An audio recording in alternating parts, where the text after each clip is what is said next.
AP BC సంక్షేమ సంఘం రాష్ట్ర అధ్యక్షుడు జుడం రెడ్డి బాబన్న గారి ఆధ్వర్యంలో రిలే నిరాహార దీక్ష చేస్తున్నాము. ఈ రిలే నిరాహార దీక్ష దేని కొరకు అంటే ప్రైవేటు కార్పొరేట్ స్కూళ్ళలో చదువుతున్నటువంటి విద్యార్థులు వాళ్లకు సృజనాత్మకత లోపించినటువంటి విద్యను ఇస్తూ వాళ్ళ తల్లిదండ్రుల ద్వారా ఫీజులు అత్యధికంగా వసూలు చేసుకుంటూ వాళ్ళు పాపం గడుపుకుంటున్నారు తప్ప విద్యార్థులను వాళ్ళ చదువు అయిపోయిన తర్వాత వాళ్ళల్లో సృజనాత్మక శక్తి లోపించి ఏదైనా ఉద్యోగం చేసుకోవాలి అనేటువంటిది వాళ్ళల్లో లోపం కనపడుతుంది. మీ విద్యాశాఖ మంత్రి గారికి ఈ సందర్భంగా నేను విన్నవించుకుంటున్నటువంటి విషయం ఏమంటే, మీరు సర్వే చేసుకోండి. విద్య పూర్తయిన తర్వాత ఎంతమంది విద్యార్థులు ఖాళీగా ఉంటున్నారు, వాళ్ళు తల్లిదండ్రులకు ఎంతగా భారం అవుతున్నారు, ఒకసారి సర్వే చేసుకుంటే మీకు వాస్తవాలు తెలుస్తాయి. విద్య పూర్తయినటువంటి వాళ్ళలో 100కి 60% మంది విద్యార్థులు ఖాళీగా రోడ్లంటూ ఉంటున్నారు. వాళ్ళకు ఏ దిక్కు దోచక అరాచక శక్తుల చెడ అలవాట్లకు లోనైపోయి తల్లిదండ్రులకు భారమయ్యి సంఘానికి ఒక చీడపురుగులాగా తయారయ్యేటువంటి సమాజాన్ని ఏర్పాటు చేస్తున్నారు.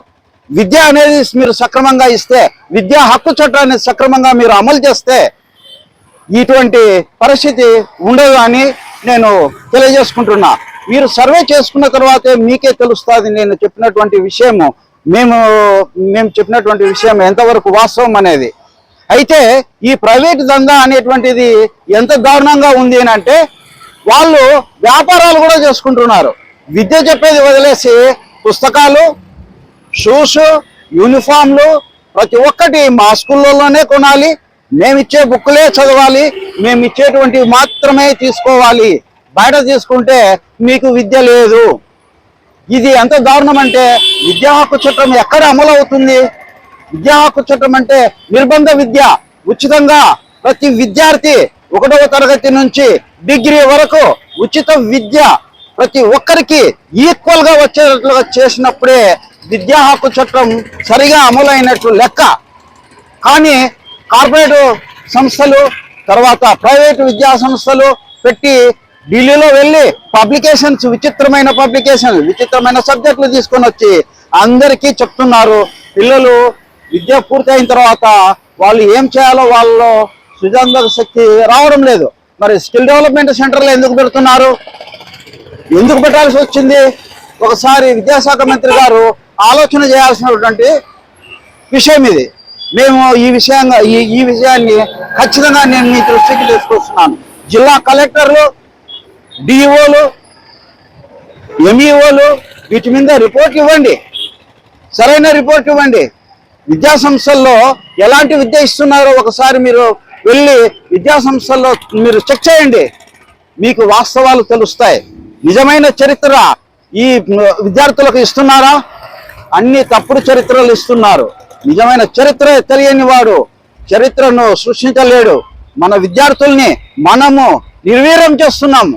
దీనివల్ల మన దేశ ప్రగతి కుంటుపడుతుంది. కూలి పని చేసుకునే పిల్లవాడి దగ్గర నుంచి కార్పొరేట్ అంటే అంబానీ కొడుకు వరకు మొట్టమొదటిగా నిర్బంధ విద్య ఈక్వల్ గా ఉండేటట్లుగా అమలు చేస్తేనే అది విద్యా హక్కు చట్టం అమలైనట్టు లెక్క. ఎక్కడ జరుగుతుంది? మేము విద్యాశాఖ మంత్రి గారిని ప్రశ్నిస్తున్నాము. దీన్ని దృష్టిలో పెట్టుకొని విద్యార్థుల్ని మంచి భావి భారత పౌరులుగా తీర్చిదిద్దగలరని, నేను దానికి పునాది వేస్తారని మీ ప్రభుత్వాన్ని, మిమ్మల్ని మేము డిమాండ్ చేస్తున్నాము. నా పేరు హేమసుందరరాజు, ఆంధ్రప్రదేశ్ స్టేట్ ఉపాధ్యక్షుడిని కుల సంఘ బీసీ సంక్షేమ సంఘానికి. Thank you very much. నమస్తే.